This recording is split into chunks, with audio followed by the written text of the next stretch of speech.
For our first-time guests this morning, welcome. We don't do this every Sunday. We Shoshin-ge with the Wasans.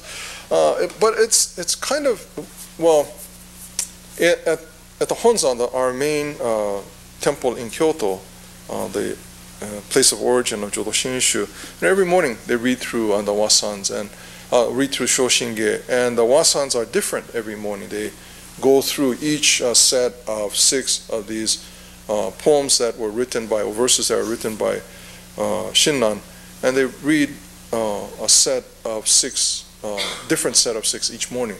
So when you go in there in the morning, it's posted on the columns in the Hondo which verses will be read, and so everybody knows what page to turn to when the Wasans are read. But the Shoshin-ge is the same, and that's the form of the Shoshin-ge that's read every morning at the Honzan.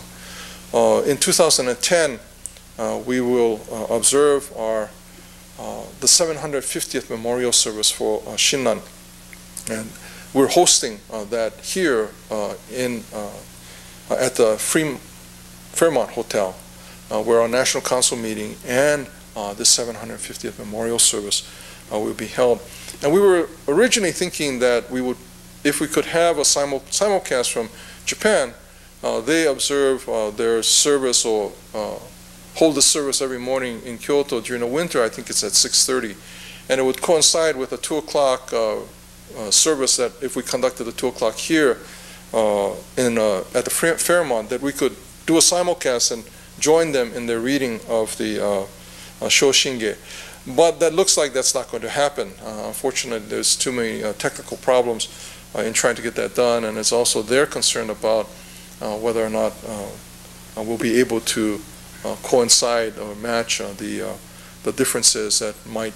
Anyway, they're a little concerned. So rather than do that, we'll probably not have that reading. But Shoshin-ge, whether we read it together with the people in the Honzan or not, is an important part of our practice. It is, again, a poem written by Shinran, who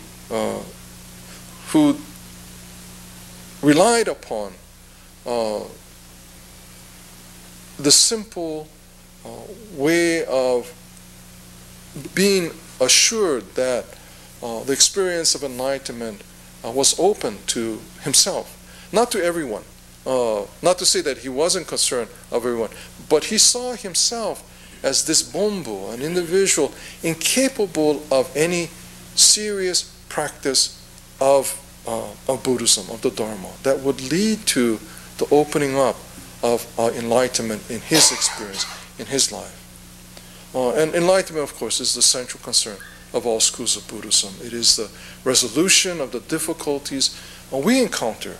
We personally, we can look in our lives and we can see these difficulties, whether somebody moves away or somebody dies, or difficulties in our work, financial difficulties with all of this that's happening in the world markets today.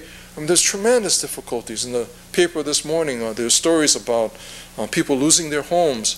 Yesterday's paper, Edith Sasaki was on the front page. Did you see that? Yesterday's paper? Yeah. She was talking about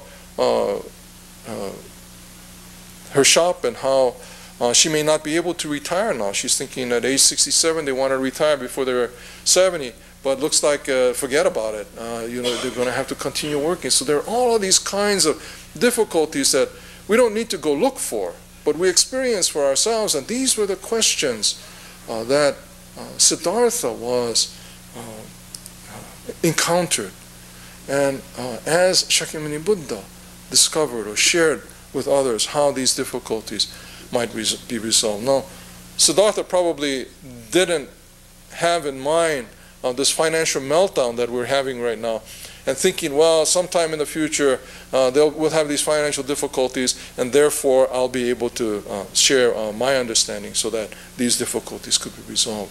The difficulties that he talked about are a part of our lives. They're not something that we need to go look for or something to speculate on. They are our lives and our experiences. And whatever those difficulties may be, it is the resolution of those difficulties that enlightenment speaks to, or that the Dharma speaks to. And Shinran recognized his own inability to comprehend and to apply the Dharma as it had been taught up until that point.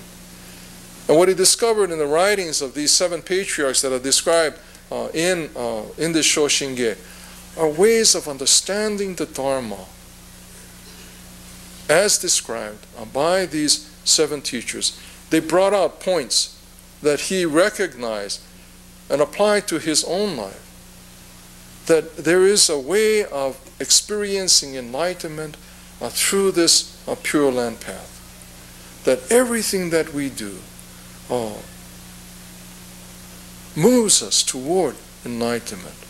That the life we are involved in, this infinite wisdom, infinite compassion that surrounds us and that we are a part of, moves us toward enlightenment.